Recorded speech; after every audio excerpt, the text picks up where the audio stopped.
Happy evening guys. तो day 3 chemo 3 के details, same process, blood urine सब 2 दिन पहले चेक करना होता है।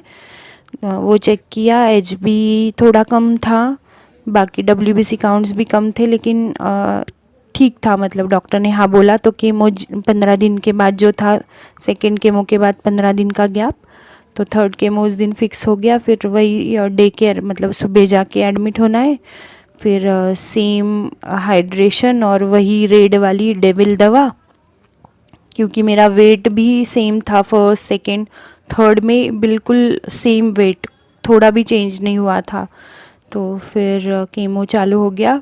सेम वही, जैसे जैसे दवा अंदर जाती है थोड़ी बहुत जलन महसूस होती है, लेकिन थर्ड केमो में मुझे ज़्यादा तकलीफ़ हो गई, क्योंकि 2 दिन पहले, केमो के 2-3 दिन पहले मेरी आँखों सूज गई थी। आँखों से बहुत मतलब गंदा पानी निकल रहा था और वो रांजनवाड़ी हो गई थी। तो और दांत में भी बहुत एक्सट्रीम पेन था। तो इतना, मतलब थर्ड केमो के 2 दिन पहले बिल्कुल सो नहीं पा रही थी। फिर केमो के दिन भी नहीं सोई, उसके बाद भी 2-3 दिन तकलीफ़ थी।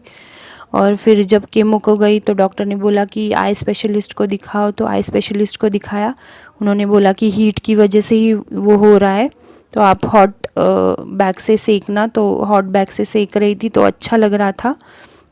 और दांत में भी बहुत एक्सट्रीम पेन था, उसके लिए उन्होंने पेन किलर दी।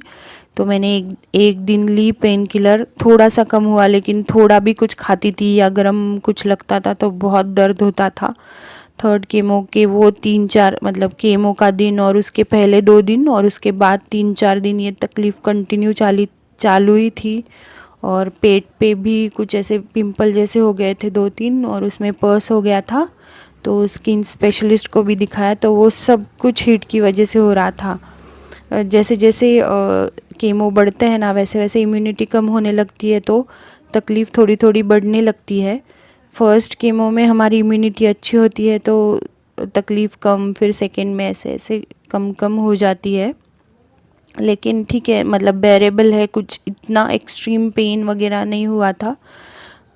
तो इस तरह से मेरा थर्ड केमो हो गया। उसके 3-4 दिन भी बाद वही तकलीफ़ चालू थी, पेन किलर लेना, ये लेना, वोमिटिंग नौशा तो चालू ही रहता है। सुबह उठ के कुछ खाने की इच्छा नहीं होती है, लेकिन वैसे ही मैं बिल्कुल खाने में कॉम्प्रोमाइज़ नहीं करती थी। जो जो हेल्दी है वो सब कुछ खाती थी, इसीलिए मेरा वज़न भी मेंटेन था। मैंने सब कुछ पॉजिटिवली किया।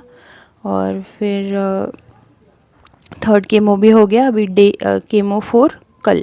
Bye bye.